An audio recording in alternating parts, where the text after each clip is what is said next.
너희가 모든 은사에 부족함이 없이 우리 주 예수 그리스도의 나타나심을 기다림이라.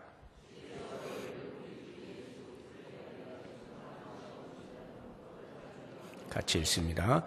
너희를 불러 그의 아들 예수 그리스도 우리 주와 더불어 교제하게 하시는 하나님은 미쁘시도다. 아멘. 이번 신년 특별 새벽 기도의 기간 동안에는 우리 교회에 대해서 같이 한번 묵상을 해 보기를 원합니다. 우리의 삶에 그 신앙생활이 따로 있고 또 사회생활이 따로 있고 하지 않습니다. 우리는 이 사회에 속하여서 사회생활을 하는 사람들이지만 또한 하나님 나라의 백성으로서 신앙생활을 하는 이중적 의미를 갖는 생활을 합니다. 그 의미는 신앙생활은 교회 안에서만 하고 사회생활은 교회 밖에서 하고 이렇게 이원론적으로 나누지 않는다는 뜻입니다. 언제든지 우리는 이 사회 속에 있으면서 동시에 하나님의 뜻을 우리의 있는 자리에서 펼쳐내야 하는 신앙생활을 하는 사람들이다 라고 할 때 교회에 대한 생각이라고 하는 것은 이 교회 안에 머물러 있을 때만 하는 것이 아니라 우리의 전생을 통해서 묵상을 해보아야 하는 문제이기 때문에 이번 4일 동안에 우리 교회에 대해서 같이 한번 생각을 해보도록 하겠습니다. 아시는 것처럼 교회라고 하는 것은 헬라어로 에클레시아입니다. 에크라고 하는 어디로부터라는 전치사에다가 칼레오라고 하는 부르다라는 동사에서 나와 있는 클레시스라는 명사, 그러니까 부름받음 이런 뜻인데요. 어디로부터 부름받음 이런 뜻을 갖는 것이 교회입니다. 죄로부터 또는 세상으로부터 또는 사망으로부터 부름받은 무리를 교회라고 하는 것입니다. 그 교회에 대하여서 2절에 보면은 고린도에 있는 하나님의 교회 이렇게 있죠. 그래서 우리는 고린도 교회라고 부르고 있는데요. 이 부평 지역에서 우리 교회가 53년 전에 지어졌을 때 부평 동부 교회라고 하는 이름을 가졌습니다. 하나님의 교회에 지역 교회의 개념이 들어와 있는 것이죠. 마찬가지로 하나님의 교회인데 고린도에 있는 교회라 해서 고린도 교회입니다. 이 고린도 교회를 보면서 이제 우리 교회에 대한 이제 묵상을 해 보려고 하는 것인데요. 그 첫 번째로 생각하고자 하는 것이 교회는 하나님의 은혜로 세워진다라는 것입니다. 하나님의 은혜로 세워지는 교회에 대해서 같이 생각을 해보죠. 4절을 보십시오. 그리스도 예수 안에서 너희에게 주신 하나님의 은혜로 말미암아라고 이렇게 되어 있어요. 하나님의 은혜가 없이는 교회는 존재할 수가 없습니다. 하나님의 은혜를 말하지 않고 교회에 대한 생각을 할 수가 없는 것입니다. 그러면 어떤 하나님이시냐 할 때 9절 보시면 너희를 불러 그의 아들 예수 그리스도 우리 주와 더불어 교제하게 하시는 하나님은 미쁘시도다. 제가 주일 오전에, 어제죠. 주일 오전에 제가 말씀을 드린, 그저께인가요? 그저께네요. 주일 오전에 말씀을 드릴 때, 신실하신 주님이라고 이렇게 표현했는데, 그 신실하심, 그것이 곧 미쁘다라는 뜻과 같다 그랬죠. 미쁘심. 이 구절 끝에 보면 하나님은 미쁘시도다라고 할 때, 신실하심을 의미하는 것입니다. 그러니까 어떤 하나님이냐 한마디로 신실하신 하나님이시다라고 하는 것인데 하나님이 신실하시다는 것을 알게 될 때 그 신실하신 하나님이 베푸시는 은혜의 의미를 알게 되는 겁니다. 신실하신 하나님의 은혜는 그 은혜가 가치가 있어요. 어떤 값으로 매길 수 없는 엄청난 가치를 갖는 것입니다. 뿐만 아니라 그 은혜는 일회적으로 끝나지 아니하고 지속적이다라고 하는 것을 알게 되고요. 신실하신 하나님이 베푸시는 은혜는 그래서 변하지 않는다라고 하는 이 세 가지 특징을 가지고 있는 것입니다. 그러면서 동시에 우리가 잊지 말아야 하는 것은 하나님의 은혜는 예수 그리스도와 만나게 될 때 거기에서 밝은 빛을 내는 거예요. 하나님의 은혜는 이 땅 곳곳에서 우리가 느낄 수 있고 발견할 수 있어요. 그러나 그 무엇보다도 예수 그리스도와 만나게 되어질 때 하나님의 은혜가 빛을 발하는 것입니다. 그래서 예수 그리스도를 떼어놓고 하나님의 은혜를 논할 수가 없다는 것. 그래서 오늘 저는 이 예수 그리스도와 관련되어진 하나님의 은혜, 그리고 그 은혜가 담고 있는 신실하신 하나님이 베푸시는 은혜의 그 의미들을 같이 관련을 지어서 생각을 해보도록 하겠습니다. 4절 말씀을 보시게 되면 그리스도 예수 안에서 너희에게 주신 하나님의 은혜라고 이렇게 표현을 하고 있죠. 그래서 이제 그리스도 예수와 관련해서 우리가 이 하나님의 은혜를 이제 묵상을 하게 될 터인데, 예수 그리스도는 우리 성도의 삶에 있어서 전부죠. 전부입니다. 그러니까 전생에 걸쳐서 우리에게 지대한 영향을 미치는 것이 예수 그리스도에 관련되어진 의미입니다. 그리스도와 내가 어떤 관계냐라고 하는 이것은 어느 한순간이 아니라 내 전생애를 통하여서 묵상해야 되는 부분인 것이죠. 자, 그렇다고 하면 한 인생의 전생애라고 이렇게 표현을 한다고 하면 그 시간의 흐름 속에서 우리가 일일이 다 말을 할 수는 없지만 크게 시간을 셋으로 나누어 본다면 과거, 현재, 미래 이렇게 볼 수가 있지 않습니까? 이 과거, 현재, 미래라고 하는 한 사람의 전생을 바라보면서 예수 그리스도가 그 전생에 어떻게 영향을 미치는가, 그것이 어떻게 우리가 하나님의 은혜라고 말하는가라고 하는 것을 생각해 봅니다. 첫 번째, 과거를 한번 보시게 되면 6절을 보십시오. 그리스도의 증거가 너희 중에 견고하게 되었다, 이렇게 표현하고 있는데, 그리스도의 증거라고 하는 것은 그리스도로 말미암는, 그러니까 예수 그리스도를 믿음에 대한 간증이라는 말에, 그것이 견고하게 되었다는 것은 확실하게 믿는다라고 하는 말입니다. 고린도 교회 성도들이 예수 그리스도로 말미암아 성도 되었다라고 하는 것, 그것이 그들의 마음에 확실하다라고 하는 뜻입니다. 그래서 과거라고 표현을 할 때 이것은 곧 예수 그리스도로 말미암은 구원의 사건을 이야기하고 있는 것입니다. 여기에 이제 우리는 그 하나님의 은혜, 미쁘신 신실하신 하나님의 은혜의 그 가치를 보게 되는 것입니다.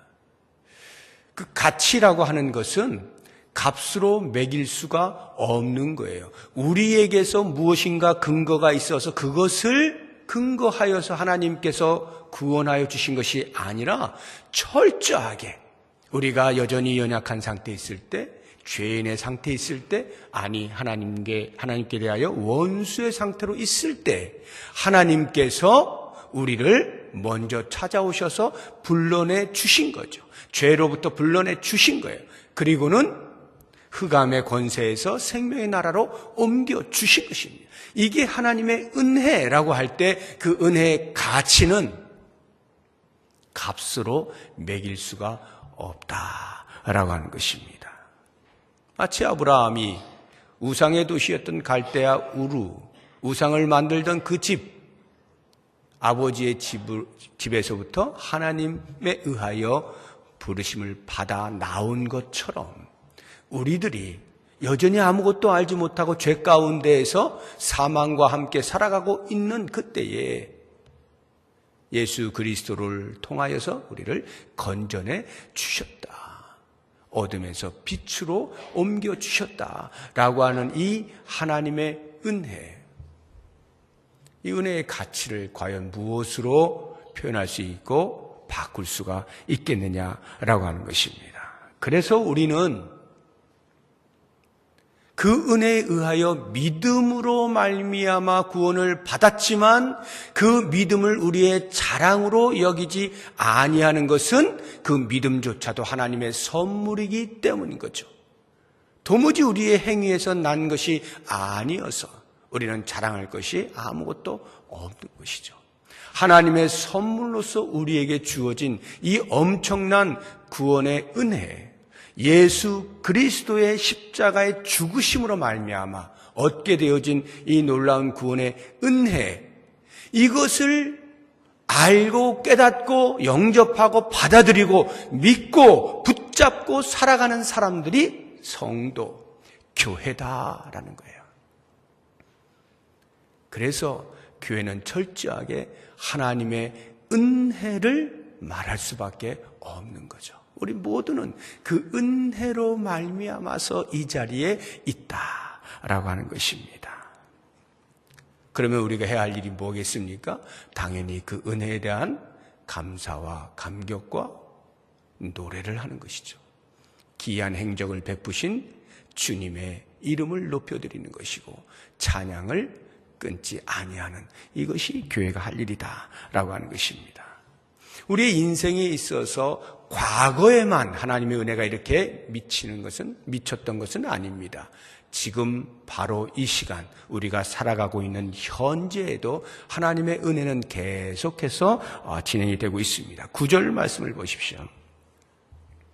너희를 불러 그의 아들 예수 그리스도 우리 주와 더불어 교제하게 하시는 하나님, 우리를 불러내었습니다. 그리스도를 믿는 믿음으로 말미암아 우리를 죄 가운데서 건져내었습니다. 그래서 하나님의 나라의 백성으로 삼으셨습니다. 생명을 허락하여 주셨습니다. 그리고는 그것으로 끝나지 아니하고 주께서는 우리에게 예수 그리스도와 더불어 교제할 수 있게 해주십니다. 지금 바로 이 시간 현재 우리의 구원받은 자들이 살아가고 있는 이 삶의 현장에서 예수 그리스도와 더불어서 교제하며 살아갈 수 있게 해주신다.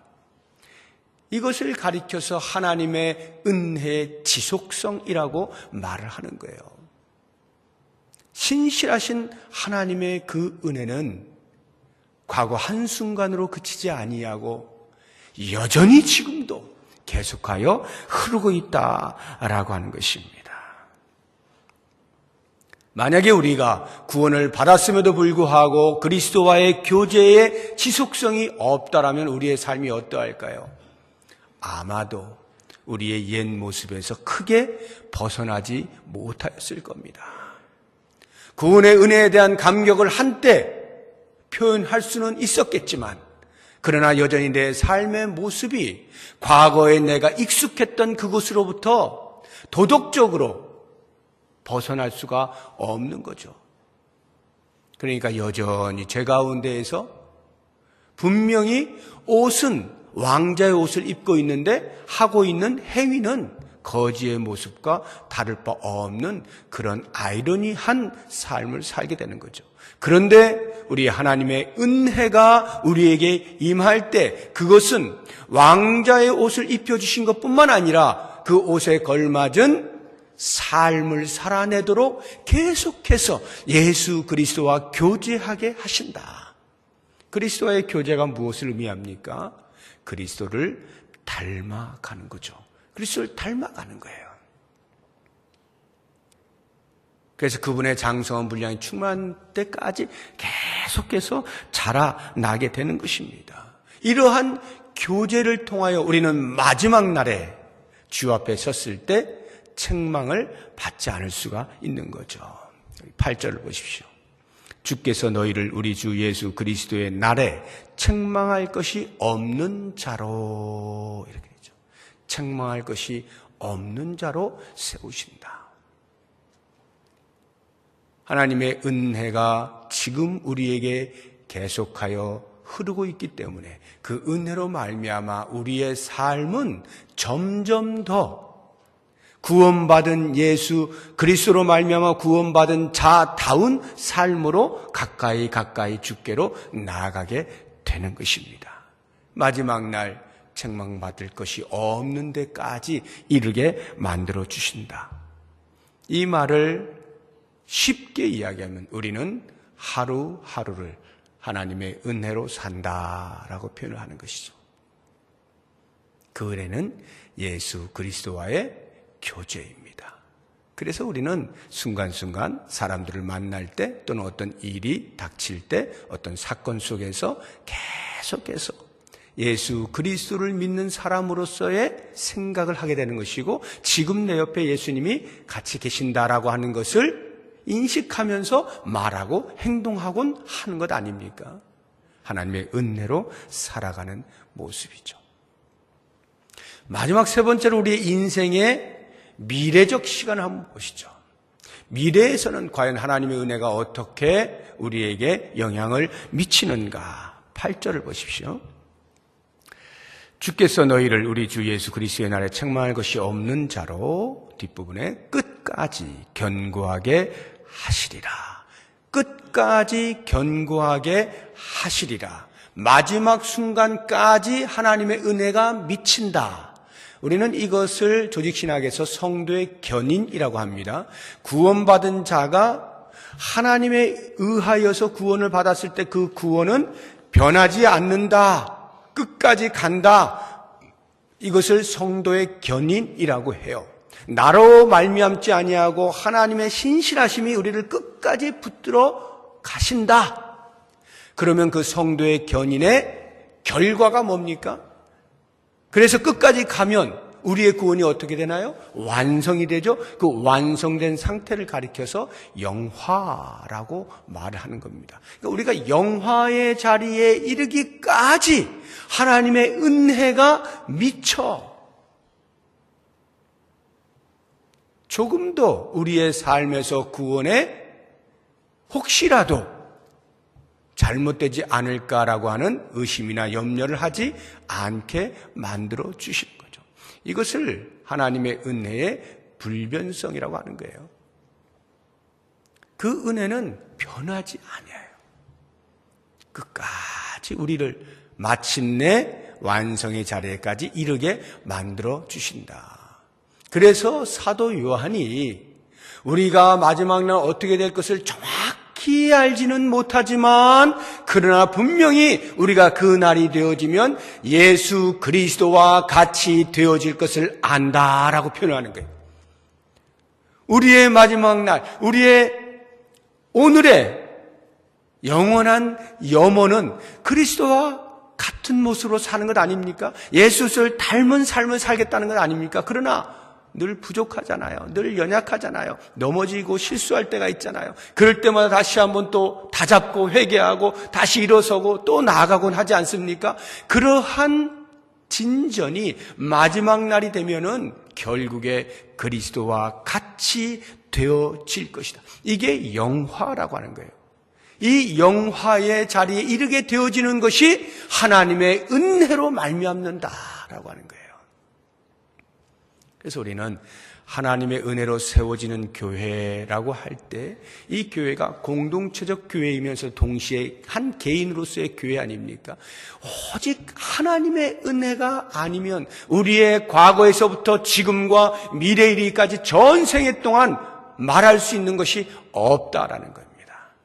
2018년도도 우리의 전생애 가운데 한 점을 찍는 시간일 것입니다.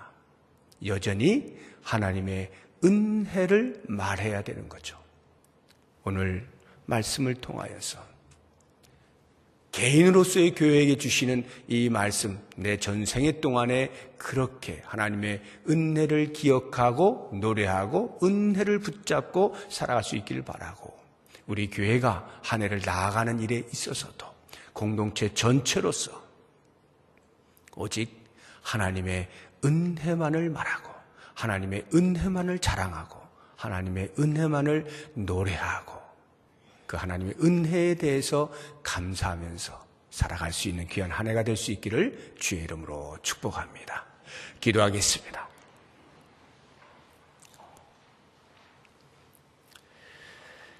신실하신 하나님, 도무지 받을 수 있는 자격이 없는 우리들에게 그 놀라운 은혜를 베푸셔서 구원을 받게 하시고 예수 그리스도와 날마다 교제하며 살아감으로 그 구원이 영글어 갈 수 있도록 하시고 마지막 날 주가 나타나실 때 우리가 주와 같이 되어지는 영광스러운 자리에 이르기까지 책임지시며 변하지 아니하시고 은혜를 베푸시는 그 놀라운 사랑을 감사를 드립니다. 이제 새로운 한 해를 출발합니다.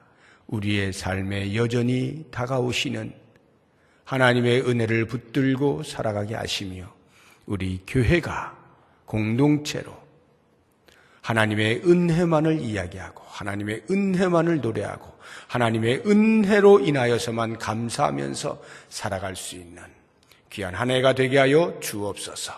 예수님의 이름으로 기도드립니다. 아멘.